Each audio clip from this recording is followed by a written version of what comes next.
Diksiyelerini davamlaştırımız hürmetli vatandaş. Bugün 2019 yıl 5. ayının 26. günü heptiki yekşembe. Endiki mavzu sizlerge tapşırdıgan mavzumunda. Xi Jinping ile görüştüm buran. Prezident Trump qattiq pozitsiya bildirib, Amerika emde uttirib etmeydi deb ko'rsatdi. Mavzuda xabar 5. ayının 25. günü Twitter betida e'lon qilindi. Xabar mundaq başlar.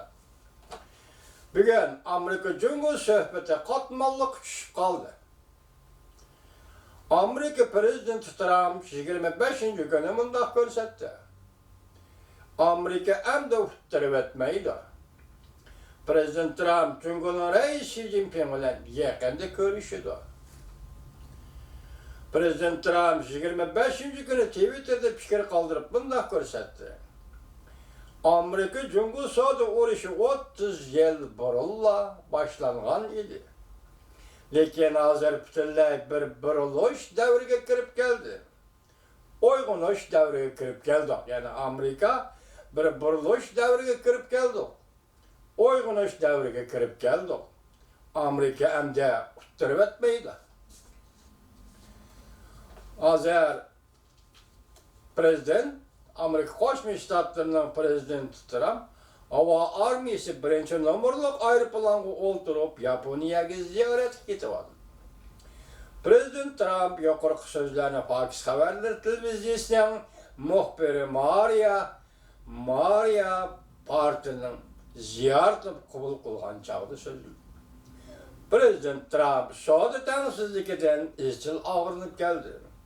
Jungo Amerikadan payda oldi deb hisobladi. Shunga Jungo bilan savdo urush qilib, Jungoga bosh qo'yish qaroriga keldi. Prezident Trump 5. ayının 23. günü muxbirlarni kutib olish yig'inida nihoyatda tez arada Jungo bilan kelishim imzolaydigan ba'zi voqealarni o'ttirib qo'ydi. Prezident Trump mundaq dedi: "Hozir 100 beryapti. O nihoyatda tez arada 100 berdi, ro'yobga chiqadi. Men nihoyatda tez arada Jungoda ba'zi ishlar 100 berdi deb hisoblayman."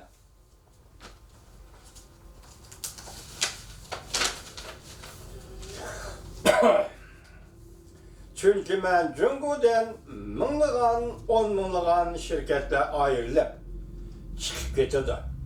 Yani minglığan, 10 minglığan şirketler Jungo'dan çıkıp getirdi. Bu şirketlerin başka devletlerine çıkıp gitişidin ben uşal buluşunu tasavvur kılalmayman.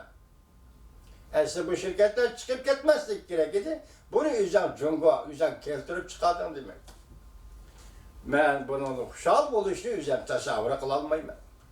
Amerika Qo'shma Shtatlarining prezidenti Trump yanımında ko'rsatdi. 6. ayının ahirida Yaponiyada o'tkaziladigan 20 davlat guruhi yig'inida Jungo'ning reisi Xi Jinping bilan ko'rishmadi. Prezident Trumpning yuqorqi so'zlari to'g'risi Jungo'ning aloqador gazeti Yer shari vaqt gazetining bosh tahriri Xo'shijin Twitter'da fikir qoldirib mundaq dedi: Prezident Trump nihoyatda tezda Jungo'ni bo'ysundiramiz deb o'yladi. Savdo urushi balki uzun vaqt davomlashadi. Amerika Qo'shma Shtatlari ham xiyol qilmasligi lozim. Bu Jungo Yer shari vaqt gazetining bosh tahriri Xo'shijinninki Prezident Trump qaytargan javobi deb tushunsanlar bu.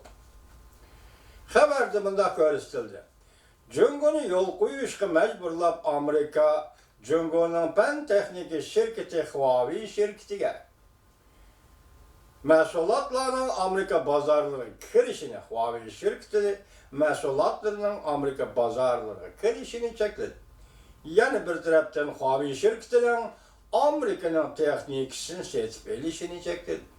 Bundan boshqa Amerika yana Jungo'ning nurg'un shirkatlarida qor tizimini tizimlab Jungo'ga qadam-qadam besham ishlatishni o'ylashdi.